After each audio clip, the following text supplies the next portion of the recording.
Oh, and as a family, I don't know where to start because I can't imagine what this has been like for all of you. Yeah, it's really completely.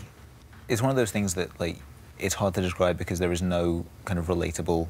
There's nothing else that I can think of that's like it. There's no kind of term like reference point to. Well, when Dad got poorly, I mean that's when the whole family focuses on that one person, Yeah. don't they?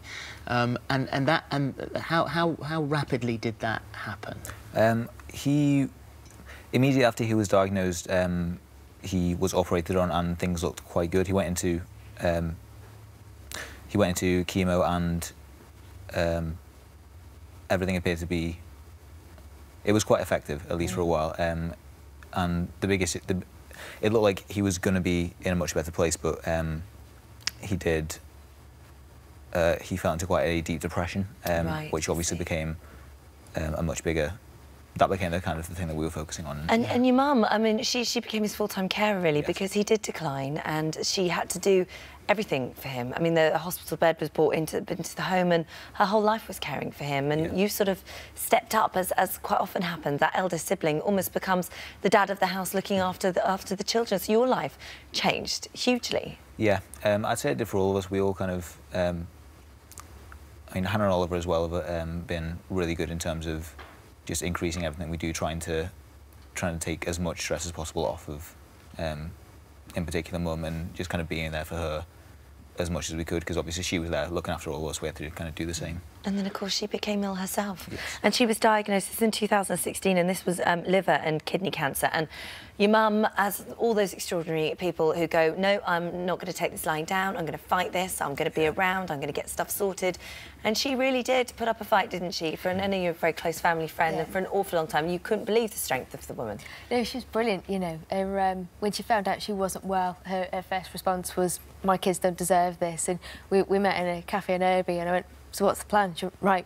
You know, when we just went into doing mode, and I think that was Julie. She didn't give up. She wasn't scared at all. She was incredibly brave and took a lot of support from the kids, you know, themselves. And her focus was always them, whether it was, you know, I remember helping her organise Ollie's 13th birthday, and she was there with a chemo bag, you know, and she was still going. She wasn't stopping. Wow. And she was caring for Mike right through to the end. And went round one day and she was there, you know, with a full chemo bag, and you know, Dad was stuck on the chair, but she wasn't for giving up. And it was that conversation going, we need to get some extra help in now. Amazing, amazing lady. Well, then everybody got to the situation where you knew as a family, as the children of the family, that it was going to happen. Yeah. And the tragedy did come true. And your dad died on the 6th of February, and then Mum 5 days later. As the three of you, so what are you, 21? Yes. And so Hannah's 18, Oliver's 13. Yeah. But you must have thought, what happens to us now?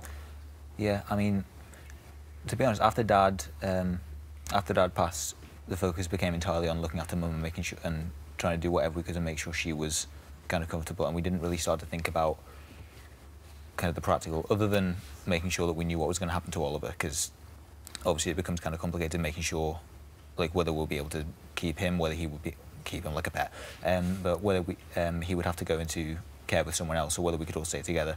In terms of financial and practical stuff, it didn't really occur to us that much until kind of the all the charity stuff started to kick off, and we.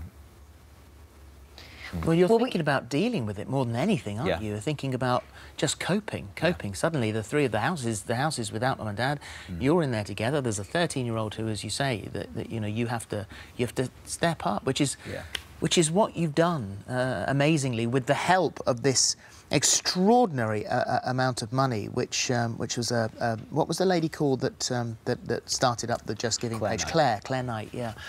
Knight in shining armour. Wow, wasn't she just? And that has changed your lives. That's given you.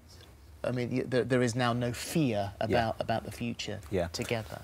Yeah, I mean, it really allows us to focus on all the stuff that we need to be focusing on right now. Because obviously, if Dad had just passed and Mum was still with us, then she would kind of be helping us through with everything and kind of handling a lot of the stuff that we're now having to handle. And with all the help that's been given financially and otherwise, just in terms of emotional support and everything, it just makes it so much easier for us to focus on what we need to be dealing with. And to keep going. I mean, at one point you were not only going to lose the house, you were going to lose your place at university for you and also for your sister. So all those little normal things that you need to keep in place just to keep putting one foot in front of the other and keep going every morning, I imagine. Yeah.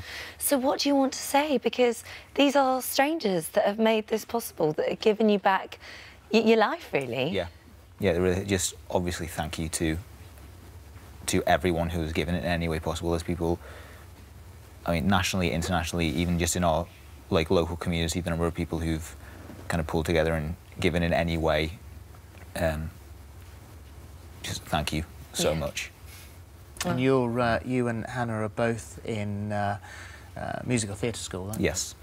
So what you need now is that final donation, that really good job. Yes. Yes, exactly. That really good part, that sweetener, that's what you need now.